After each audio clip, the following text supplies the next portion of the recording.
այո, դուք ստում եք, դուք ստել եք։ Եթե նույնիսկ այս բառը հիմա սուր է, օգնեք այլ բառ գտնել։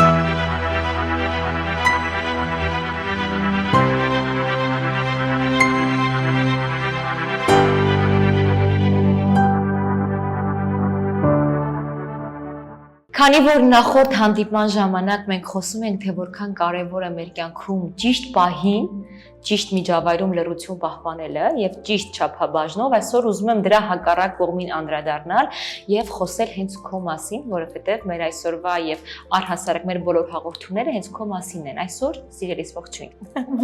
Քանի որ մենք սրճում հետո ենք նստում զրուցելուց, համար այնքան խորթ է ամեն անգամ քեզ ասելը ողջույն, որովհետեւ մենք գրկախառնվել ենք, զրուցել ենք, քննարկել ենք, սրճել ենք։ Բայց հետևորդներին հուլը չենք գրկել։ Գրկենք, բոլոր գնանք։ Գրկում ենք բոլորին, շնորհակալություն ենք հայտնում, որ ամեն անգամ միանում են մեզ եւ մինչեւ վերջին վայրկյանը մեզ հետ են լինում, դա նշանակում է, որ մեր հետ քննարկող թեմաները շատ հետաքրքիր են, արդի են, օգտակար են եւ այսօր խոսելու ենք գոռացող լռության մասին։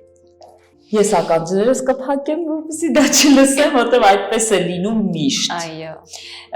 Ես երբ մենք թեման անցյալ անգամ այդ կետին հասանք, բան նրանում էր, որ ես այդ մարդկանց դեմ առ դեմ հիշեցի, ովքեր որ գոռացող լռության մեջ դիցուկ 10, 20, 30 տարի ապրել էին եւ հասել էին այն կետին, որ պայթել էին եւ առողջության տեսանկյունից եւ ձեռք էին բերել հոգեմարմնային խնդիրներ եւ չէին կարողացել այլևս ավելի զուսպ լինել եւ հետաքրքիր է որ ենթադրենք 20 տարվա լռությունից հետո երբ նրանք արտահայտվել էին մարդիկ նրանց չէին ընդունել այո նրանք ասել էին որ դու փոխվեցիր դու լեզվանի ես Այս ինչ կատարվեց քո հետ եւ այդպես լինում է օրինակ լուր երեխաների հետ որ երեխան բազային ինքը լուր է լինում փակ է լինում վստահություն չունի խոսելու եւ երբ դանակը հասնում է ոսկորին երեխան պայթում է 16-ում 17-ում եւ ընտանիքը պտտվում է եւ ասում է որ այս երեխան խելոք էր ինչ եղավ այս երեխայի հետ իրականում գոռացող լռությունը շատ վտանգավոր է այսինքն երբ կա լուր մարդ բայց ինչ որ միտեղ թե մասնագետի թե ընտանիքի համար կարող է լինել տարօրինակ որ նա այդքան լուր է որովհետեւ կարծես դուք նրան շահագործում եք կարծես ամբողջ բեռը նրա ուսերին է կարող է նա այդպիսի աշխատակից լինել կոլեկտիվներում եւ որևէ մեկը չի ուզում այդ հարմար լուր մարդուն կորցնել եւ ձեռք բերել պահանջկոտ եւ աղմկոտ մեկը բայց իր ձայնը իցույց դնող արդեն այո իր սեփական կարծիքը անդադատում եմ քեզ կնեմ ոչինչ իրավիճակը այնպեսին է որ այդպես իհարկե դա է կարող է լինել եւ իրականում եւ երբ այդ հարմար լուր մարդը դառնում է օրինակ պահանջկոտ իր համար որ ինքը չի ուզում այլևս լինել հարմար եւ ուզում է հարմար լինել իր համար բնականաբար թե ընտանիքը թե ընկերները թե գործընկերները չեն ուզում այդ փաստը ընդունել Ես կարծում եմ որ ցանկացած ընտանիքում պետք է լինի մի սուրբ օրենք որ ձայնի, խոսքի, կարծիքի իրավունք ունեն բոլորը, անկախ սեռից եւ անկախ տարիքից։ Կապ չունի որ դու փոքր ես, որ դու երեխա ես, կամ դու տանաղջիկն ես, կամ դու տանկինն ես, դու պետք է լռես։ Եթե ընտանիքի անդամներից յուրաքանչյուրը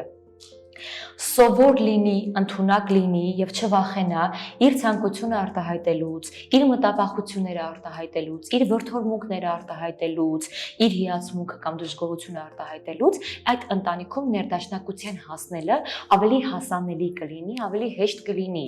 Եվ եթե չլինեն կուտակված էմոցիաներ, կուտակված խոսքեր, կուտակված տխրություն, դժգոհություն, դժբախտություն կամ ուրախություն, վերջի վերջո կործանող պոռթկումներ եւ վտանգներ ընտանիքում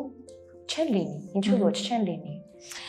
Իրականում, եթե մենք խոսենք մի սերունդի մասին, ով այսօր համարվում է միջին սերունդ, 50 եւ պլյուս տարիքը վերցնենք, որտեղ շատ կանայք կգտնենք, ովքեր որ մի ամբողջ կյանք լռել են եւ այսօր հոգեբանին դիմելու մշակույթի զարգացման միտումներով արդեն դիմում են եւ ունեն իրենց հոգեբանը եւ սկսում են խոսել, արտահայտվել եւ բացել այնպիսի փակագծեր, որ նույնիսկ իրենց համար չէին բացի, ես հասկանում եմ մի բան եւ եզրույթ ունեմ նման երևույթի համար, որ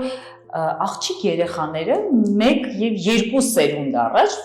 այս նախորդ 25 վերցնեմ, կատարել է սոցիալական պատվեր, այն է, ինչպիսին պետք է լինի աղջիկը։ Դրա կողքին կա նաև ինչպիսին պետք է լինի տղան։ Սա սոցիալական պատվեր է, որը որևէ ուղիղ կապ չունի արդյունավետ մարդ լինելու հետ։ Արդյունավետ մարդը կինը, այո, կարող է ունենալ պահանջ, իր էմոցիաները, կարող է ունենալ իր կոնկրետ պահվածքը եւ իր կոնկրետ ուրեմն ապրելակերպը։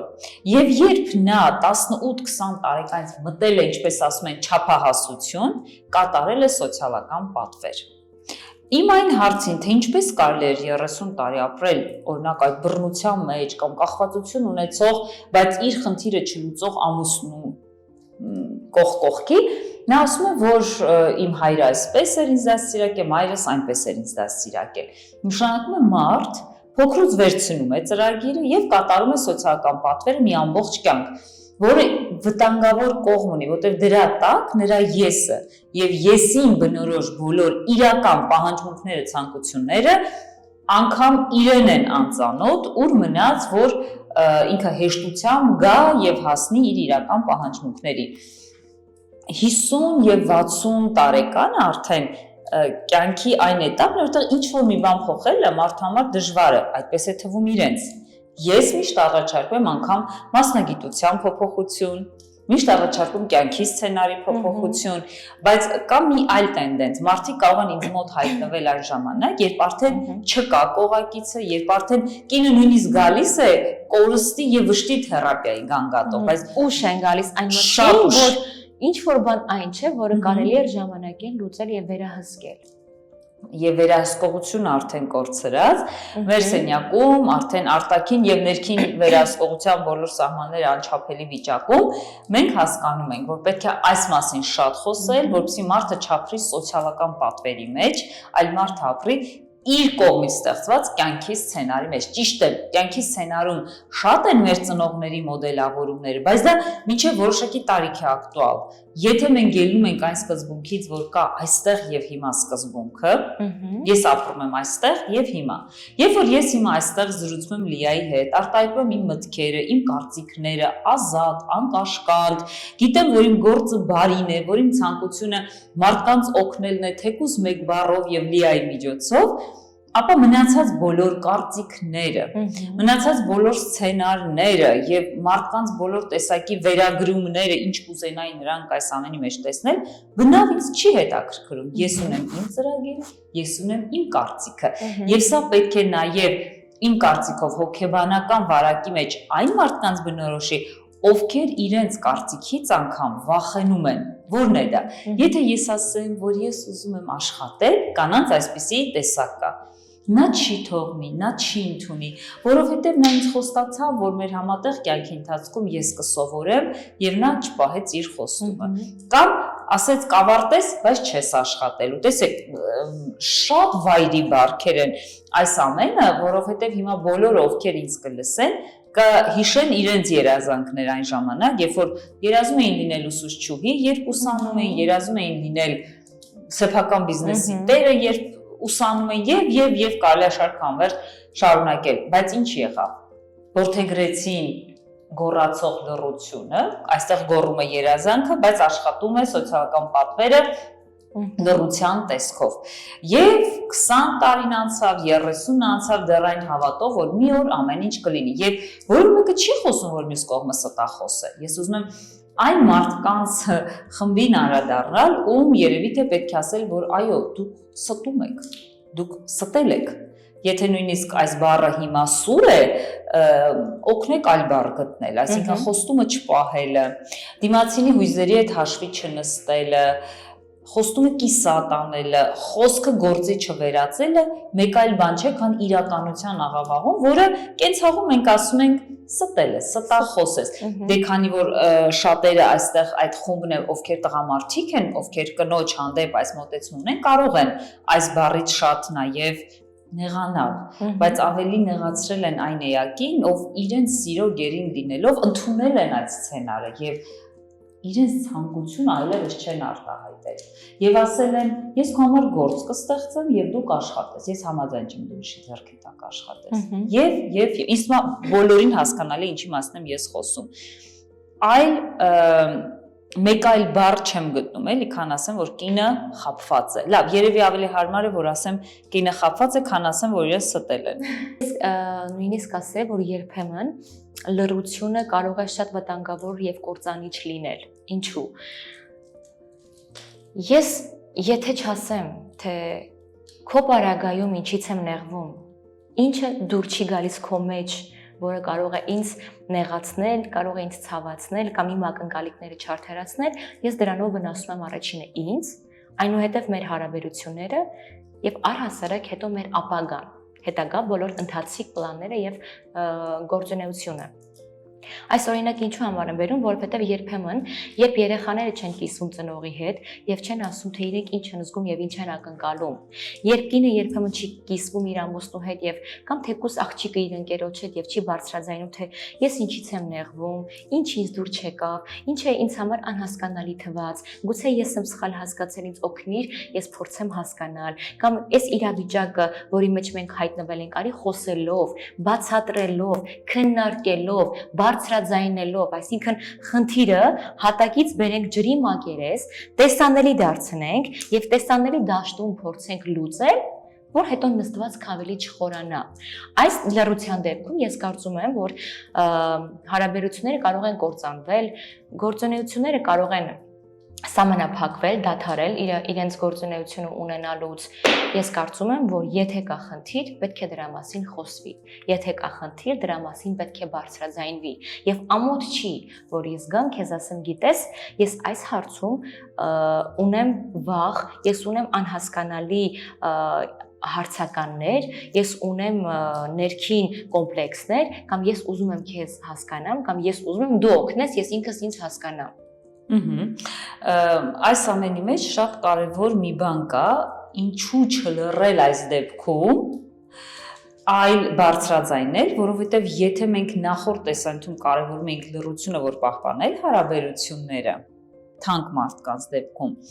ապա երբ դու լռում ես սեփական ցանկությունների, կարիքների մասին կամ չես լավացնում բարձրաձայնելով դիմացինի հետ, հետադարձ կապ տալով դիմացինի հետ խանգարող հանգամանքները, ապա այդտեղ ավելի մեծ փակուղի ես մտնում, որովհետև այդ անտարբեր լռությունը, այդ հանցածին լռությունը ինքը հանգեցնելու է նրան, որ դու լինես խաբված։ Եվ այն խումբը, որ հիմա իմ աչքի առաջ, նաև ի վիճակի է բռնություն գործադրել, երբ դիմացինը կարտահայտի իր էմոցիաները, բայց այդպես այնքան վտանգավոր է, որ բռնությունը կարճ կյանք ունի, կամ կհեռանան, կամ այլևս չեն լինի ինչ որ են, իսկ դու ընտրել էիր քեզ շատ նվիրված, քեզ շատ սիրող մի աղջիկ, ով ամբողջ կյանքի համար պատրաստ էր քո կինը լինել եւ քեզ հետ քայլել։ Եթե այս դեպքում նրա բարձրաձայնած կարծիքը եւ ցանկությունը արժանում է բռնության, շարունակում է քո կողքը լինել, բայց այդ քոնը չի, որովհետեւ նրա մտքերը քոնը չդարձան։ Նրա ցանկությունները քեզ համար լսելի չեղան։ Ոստի դու կկորցնես այդ նվիրվածությունը եւ ֆիզիկական գոյություն մի տան մեջ ունենաք։ Դա նույնպես կարող է կարճ կյանք ունենալ։ Երկարացնելու համար այս եւ նման հարաբերությունները պետք է լռությունը լինի այն ժամանակ, երբ որ մեկը խոսում է, եւ պետք է լռությունը լինի այն ժամանակ, երբ որ խոսում է մյուսը։ Մեկը մյուսի համար այդ ակտիվ լսելու կարողությունը, որը մեզ են սովորեցնում, ված չի լինի, որ ընտանիքներում նման դեպքերում լինի, բայց խոսքից գործանցնել այս տեսանյութի մեջ պնդելու եմ, որ շատ կարևոր է, որ եթե նրա ցանկությունը կախված է քո արարքից, անպայման վերկաց եւ արա։ Ապա թե ոչ պետք է մեր շատ սիրելի հետևորդներին, կին թե տղամարդ ասեմ, որ յուրաքանչյուրը դուք եք ձեր երազանքի տիրակալը, ստեղծեք այն, քայլեր մշակեք եւ գնացեք նրա ետևից։ Լուր թե խոսուն արդեն կարևոր չէ, կարևոր տեր եղեք ձեր մտքերին։ Մենք քննարկեցինք մի բան, որը որ նման է, որ իմ երազանքը կախիչով կախեմ մյուսի մտքերից, ով ի վիճակի չէ դա իրականացնել եւ ինձ կխաբի։ Ներեցեք այս դեպքում թույլ ենք տալիս, որ ինքնախաբեություն չի դա։ խաբեն եւ նաեւ միգուցե Եվ բարիկական ես փաթաթում քո երազանքը, ինչ որ մեկի վրա է, դա քո սեփական ակնկալիքն է։ Երբեմն մենք տխրում ենք եւ դժբախտանում ենք մեր սեփական ակնկալիքների պատճառով, որովհետեւ իմ ակնկալիքը դեռ չի նշանակում դա քո խոստումն է։ Եվ մենք նախորդ տեսանյութերի մեջ շատ անգամ ասել ենք եւ դա գալիս է ինքնաճանաչողության պակասից։ Երբ որ ես լիարժեք չեմ ճանաչում իմ երազանքը դեմ առ դեմ եւ այդ ռեսուրսները, որով ես կիրականացնեմ այս երազանքը, ապա սպասում եմ ասպետին, ով կգա երազանքս կիրականացնի, թե կախարդական փայտիկով ձմեռ պապիկին, օրինակ, ես բոլոր կերպարները այս ժամանակ են, չէ՞։ Բոլոր բարի երազանք իրականացնող, բայց լավ է, որ նրանք գոնե կան։ Իհարկե լավ է, բայց միևնույնն է, եկեք կախիչները հետ վերցնենք եւ տեր լինենք մեր երազանքի։ Եվ ասենք, որ ես ասեմ, որ կա ինձ համար լռություն, որը կարող է փրկել հարաբերությունը։ Այո, կա։ Եվ լռություն, որը կարող է կործանել հարաբերությունը։ Երբ լռությունը փրկում հարաբերությունը, երբ պետք չէ ամենասուր զգացմունքային հուզական պահին արտահայտես քո ամենավերջին մտքերը։ Եվ որ դեպքում է լռությունը կործանում հարաբերությունը, երբ դու կարող ես ասել ինչից ես նեղված, ինչն է քեզ մտահոգում, ինչն է քեզ անհանգստացնում, ինչն է քո մեջ հարցականներ առաջացնում, բայց դու նախընտրում ես չխոսել, չքննարկել, չպարզաբանել, այլ փակվում ես քո մեջ, հեռանում ես մարդուց եւ այդ մարդու մեջ թողնում ես բազում հարցականներ եւ նա սկսում է ինքնին մեջ տանջվել։ Ինչ պատահեց։ Ինչ պատահեց, ինչ արեցի, որ դեպքում ես եմ մեղավոր, որտեղ եմ մեղավոր, ու սկսում է մեղավորությունը իր մեջ փնտրել կամ դիմացինի մեջ, դրանով թունավորելով կամ ինքն իրեն, կամ դիմացինին։ Շատ կարևոր է, որ հատկապես մեր այս երկու տեսանյութերը, սիրելիներս, ինչ մտքերի որ ձեզ բերեն, կիսվեք մեզ հետ։ Ինչպես մենք ենք այստեղ կիսվում, այնպես էլ շատ կարևոր է, որ թեկուզ առանձին, թեկուզ մեկնաբանություններում կիսվեք ձեր մտքերով, որովհետև ինձ թվում է շատ կետեր կան, որոնք մեզ կարող է օգնել հենց դուք, չէ՞ որ մեր հանդիպումները քո մասին են։ Այո, մեր հանդիպումները եւ զրույցները քո մասին են։ Ավարտենք այս թեման։ Ես կարծում եմ արդեն վաղուց ժամանակն է անցնելու այն մյուս համով թեմաների։ Գնում եմ սուրճը պատրաստեմ, այս անգամ արդեն կքննարկենք, թե հաջորդ հանդիպման ժամանակ ինչի մասին ենք խոսելու։ Ձեզ եւս մեկ անգամ շնորհակալություն, որ մեզ մենակ չեք թողնել, որովհետեւ ես չեմ ընկալում, որ ես եւ Մարիամ առանձին հանդիպում զրուցում ենք։ Մենք մտածում ենք, որ դուք մեզ հետ եք եւ ամեն անգամ մեր հանդիպումը լինում է բազմամարդ։ Իմ համով շոկոլադից բերել ես։ Էկլեր ունենք այսօր։ Գնացինք։